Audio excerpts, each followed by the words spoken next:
حضرت علی نے فرمایا تھا حضرت فاطمہ کو دفن کرنے کے بعد لکل اجتماع من خلیلین فرقۃ وکل الذی قبل الممات قلیل. آج فاطمہ کو دفن کرنے کے بعد مجھ پر یہ بات کھل گئی ہے، کوئی کسی کا ساتھ نہیں دے سکتا، کوئی سدا سلامت نہیں رہ سکتے. ایسی حسین جوڑی بھی آج بکھر گئی. ایسا حسین جوڑا کوئی دنیا میں کہاں سے لائے گا؟ ایسا جمال کوئی کہاں سے لائے گا؟ ایسی جوڑی کوئی کہاں سے لائے گا؟ علی و فاطمہ کی جوڑی کوئی دکھائے تو صحیح، کوئی نبیوں کے بعد کوئی ایسی جوڑی بنی ہو. لیکن آج یہ جوڑی ٹوٹ گئی. 24 سال کی عمر میں فاطمہ جدائی دے گئی، 24 برس کی عمر میں جدائی دے کے جا رہی.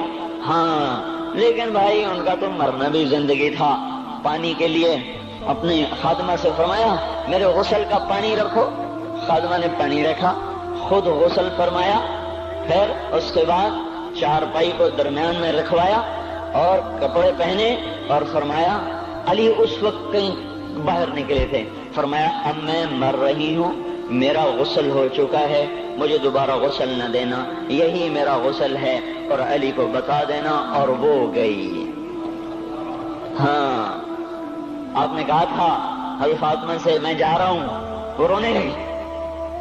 پھر آپ نے پھر کان میں کہا نہیں تو غم نہ کر، سب سے پہلے تو ہی مجھ سے آ کے ملے گی. پھر وہ ہنسنے لگی. حضرت عائشہ رضی اللہ عنہا دیکھ رہی تھی، پہلے روئی پھر ہنسی. تو کہا یہ کیا بات ہوئی؟ کہا مجھے میرے باپ نے کہا میں جا رہا ہوں تو مجھے رونا آیا. تو پھر انہوں نے فرمایا تو غم نہ کر، سب سے پہلے تو ہی مجھ سے آ کے ملے گی. تو پھر میں خوش ہو گئی. باپ کے جانے کے صرف 6 مہینے کے بعد ابا سے ملاقات ہو گئی. تو حضرت علی فرما رہے ہیں آج دیکھو ان افتقادی فاطمہ بعد احمد دلیل علی اللہ یدوم خلیل. آؤ دیکھو میں نے انہی ہاتھوں سے محمد مصطفیٰ کو قبر میں اتارا تھا، آج انہی ہاتھوں سے میں نے فاطمہ کو اتار دیا. آج مجھ سے کہ دنیا کا دھوکہ کھل گیا ہے، مجھے پتہ چل گیا ہے کہ یہاں کوئی دوستی سلامت نہیں رہ سکتی، کوئی گھر آباد نہیں رہ سکتا. کل بیت وان طالت سلامتها یوم ستدرکها النکباء والحباب.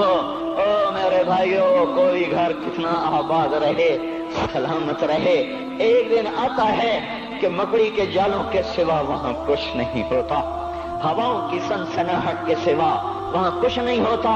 اللہ کا واسطہ دیتا ہوں فیصلہ آباد سے دھوکہ نہ کھاؤ، اس کے بازاروں سے دھوکہ نہ کھاؤ، ہوش میں آؤ، ہم غلط جا رہے ہیں.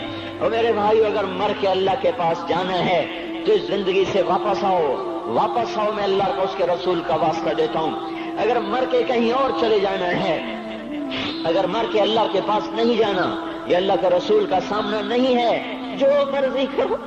پھر ہم بھی چھوڑیں، اب ہمیں بھی کچھ سمجھاؤ. ہم کیوں بول کے گلے کی ایک رگ میں درد اتار بیٹھے؟ گھر چھوڑ سارا وجود ہڈیوں میں درد اتر گیا ہے. تو کچھ ہمیں بھی راستہ بتاؤ کہ یہ راستہ ہے، اس پہ موج میلہ بھی ہوگا، اللہ بھی نہیں ملے گا. آؤ ہم سب پھر ہم بھی مل کر تمہارا ساتھ دیں. ہم کیوں ایسے کھاری اٹھائے ہوئے در کی ٹھوکریں کھاتے پھر رہے ہیں؟ میرے بھائیو، اور اگر ایسا کوئی راستہ نہیں ہے، وہ میں بتا رہا ہوں کوئی نہیں ہے. میرے پاس کوئی مضمون نہیں بیان کرنے کو. میں یہ نوجوانوں کو دیکھتا ہوں، میرے بندر ٹوٹ جاتے ہیں، میں دیوانہ ہو جاتا ہوں کہ میں ان کے کیسے دلوں میں اتر کر ان کے دلوں کی لگاموں کو اللہ کی طرف پھیر دوں اور اس کے رسول کی طرف پھیر دوں.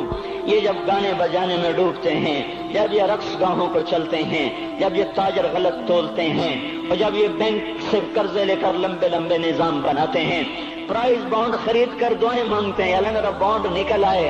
او میرا بھائی تجھے کیا ہو گیا؟ تو جوئے پر دعائیں کر رہا ہے کہ یا اللہ میرا بانڈ نکال دے. میں کیسے ہوش میں لاؤں؟ میں تو خود مدہوش ہو چکا ہوں. میں تو صدمے جیسے آدمی کو پاگل کر دیتے ہیں، دیوانہ کر دیتے ہیں.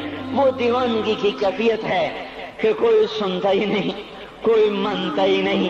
4 دن کے تھوڑی دیر کے لیے ہائے کرتے ہیں، پھر وہی ڈگر، وہی راہیں، وہی غفلت، وہی صبحیں، وہی شامیں. کہاں سے کوئی آئے گا؟